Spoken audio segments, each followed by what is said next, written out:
What's going on, everyone? I'm Mike Murtis and you're watching GamerLogic.net, and today I am going to go through my Midwest Gaming Classic 2019 pickups and just give a really brief synopsis of the show. Maybe I'll do a review of the Midwest Gaming Classic 2019 in a different video. This is the second year that the Midwest Gaming Classic was at the Wisconsin Center, and again, as for the venue itself and what MGC is, the Wisconsin Center has really turned into the premier venue for MGC. Now, in terms of convenience, yeah, when it was at the Sheridan, I believe, in Brookfield, Wisconsin, it was nice to be able to just get to the hotel, go to the convention, and then if you had stuff, bought stuff for the show, you could easily get access to the parking lot. Very different environment now that it is in Milwaukee and at the Wisconsin Center. Long walks to your hotel, long walks to the parking garage to get your stuff in and out of the car. Can kind of be a pain, but overall this is really the space that the Midwest Gaming Classic needed. Last year, if you remember watching my original video, I was so pissed about the weather coming back from Milwaukee because it was just terrible. It ice rained the night before, it snowed, and it was one of the worst drives I've ever done in my many-year driving career, essentially. And funny enough, this year it was the complete opposite, at least in terms of location. We got another wild-ass snow going on the Sunday of MGC, but this time it wasn't as bad in Milwaukee as it was until I got back to Illinois. Very strange. I don't know what the MGC weather phenomenon is, but definitely not as bad as last year. Got home safe, no issues there, but overall the event itself was very awesome this year. There was a big question of whether or not I was actually going to be going due to Star Wars Celebration, but nevertheless, I went there. I got a lot of great stuff. So we got a ton of stuff to go through here. And this is kind of going to be a long one. I'll go in detail on certain things and other things I'll leave out, but let's talk about what we got. And I guess I'll go with the big boy here. It's easy access. This is a Sega Master System. Don't get too excited because this is just a Sega Master System box. Walked up to a vendor who was selling a full Sega Master System, and then he had this on the top and was asking him, hey, how much is this top one, because I believe the price was a little bit lower than it was marked compared to his other stuff. And he said, oh, it's just a box and there's a controller in there. And talked him down on the price because I really didn't need the controller. The controller was a little beat up, to be honest, but this does have the styrofoam in it, and it does have the Master System manual. What's so great about that? Well, I have a Sega Master System that I got for crazy cheap. Geez, probably almost 10 years ago now, from a video game store that is long closed, and I think that was Trade and Try Games in Crystal Lake, Illinois. So that system was picked up, didn't have any of the system box or anything, immaculate system. Now I actually have the system box itself, so now I will have a complete in-box Sega Master System. Very cool. I'm just going to put this stuff behind me here. Move Mr. Keyboard. We'll kind of go from there. For those of you who don't know, I've been in a big hats phase. I didn't normally wear hats, but now that I walk outside a lot, I exercise out a lot, the winter elements suck. Sometimes it's really nice to have a hat. So I picked up a number of hats at the show this year, and hopefully this is all of them. So we got a very cool Street Fighter fight hat here, and this actually has Ryu on it here, if you can see that, which is really cool. We got a Parappa the Rapper hat, very awesome, totally dig that. The Streets of Rage hat is not new, actually I brought that to the show, that just went in my hats list here. And then we have a pretty decent PlayStation hat here. Alright. Next up, I thought would be something cool for my DJ shows that I do on Twitch, and anytime I DJ, it'd be kind of neat to go the rest of the DJ vibe with some cool glasses. Some really cool glasses, right? And there you go. You can turn these on. Totally 80s kind of synthwave vibe to it, which I think is really cool. But these were at the show. They had masks, and they had face masks too that you could get. But you know, kind of cool. So when I'm DJing now, doing my streams, a little extra light show on here.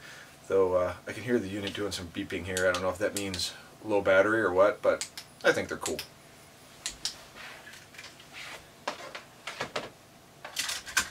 Next up, I did get some prints. I got some really cool prints. There was a vendor here, and actually I snagged one of Emmy's prints accidentally, so I'll have to give that to her. But there was a vendor that was selling various prints. They didn't really say who did these, but a lot of these are very, very cool. So here we go. We have Castlevania 2, Simon's Quest, which is awesome. Put that down here. The original Castlevania. I know it's a little dark, but pretty badass. This was the Zelda Wind Waker that Emmy picked up. Actually, I gotta give that to her. It was like 4 for $10 or something like that. Then really cool Castlevania 3 Dracula's Curse artwork. So cool there. They had some Symphony of the Night stuff. I opted not to pick it up. If you guys are familiar, I know you can't see the whole thing, but that poster back there behind me talked a story about that, and that was by Tom Dubai's. And Tom was not at the show himself, but he did have the company that was there to represent him, which is freaking awesome. And the cool thing is, some of his signed artwork was available. So Tom did the artwork to Snake's Revenge, what was the Metal Gear sequel here in North America. And I saw this, it was signed, and I really had a fascination for this artwork. I thought it was really cool, so decided to pick it up.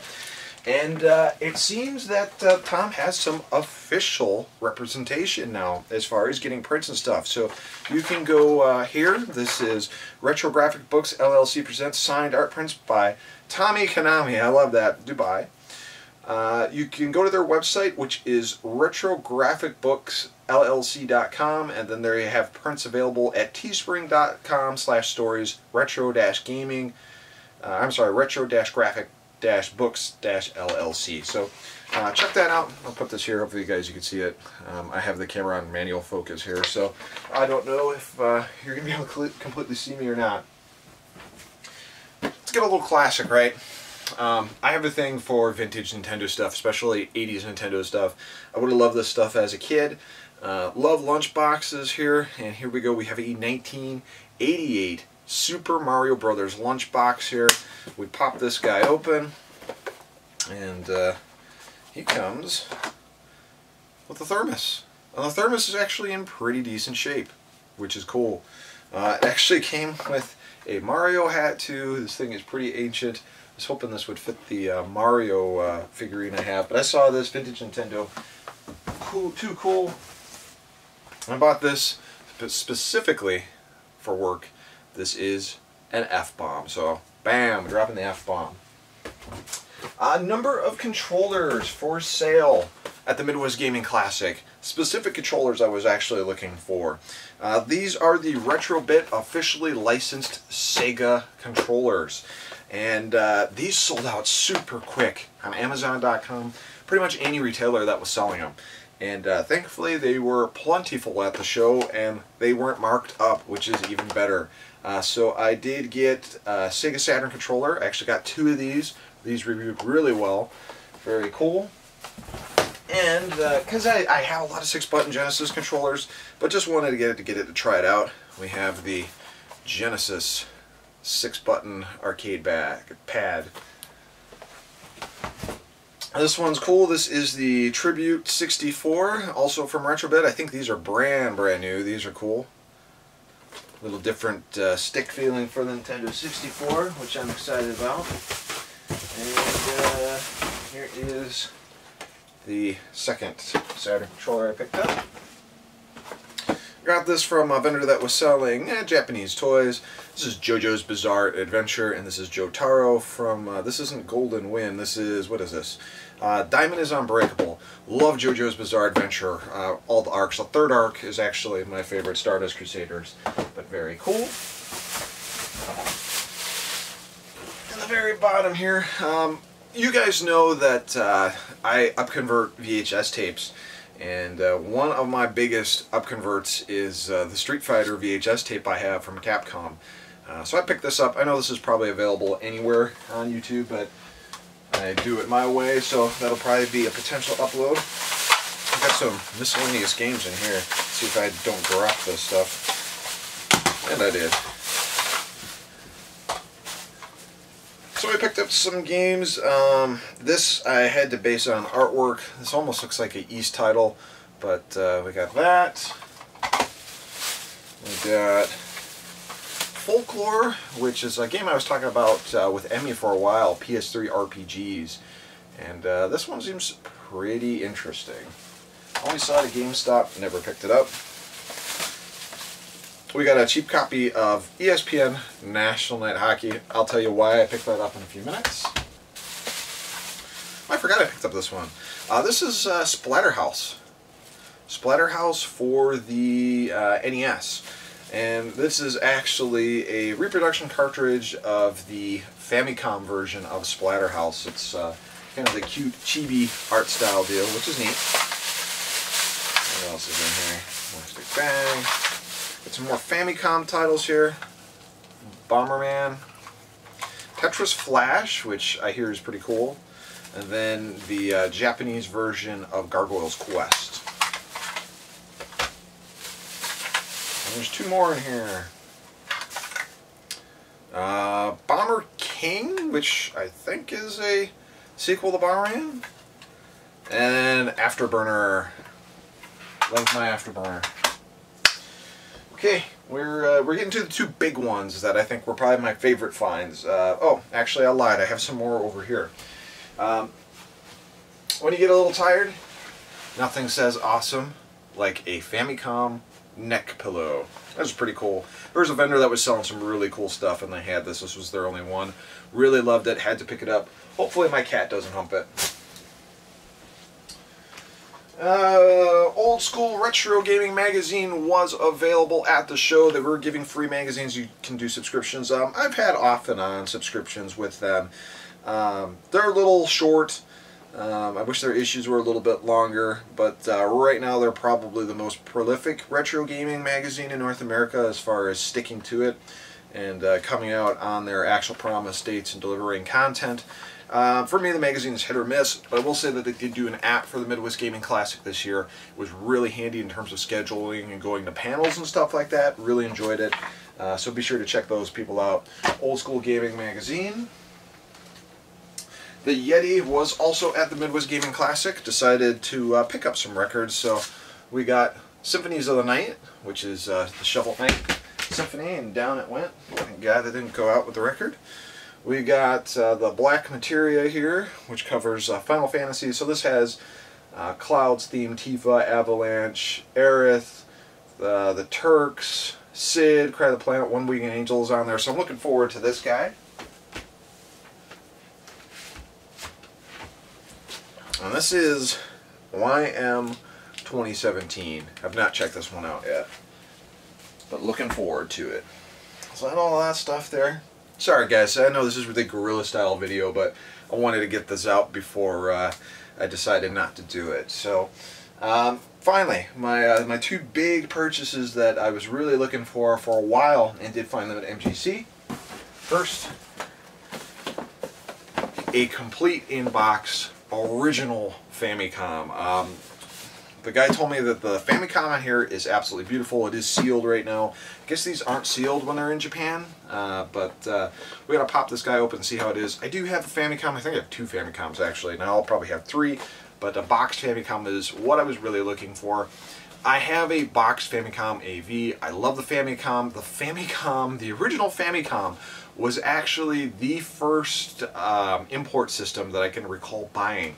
I bought that in 2008 from Sean Orange of Famicom Dojo, who I actually saw at the show this year for the first time in quite some time.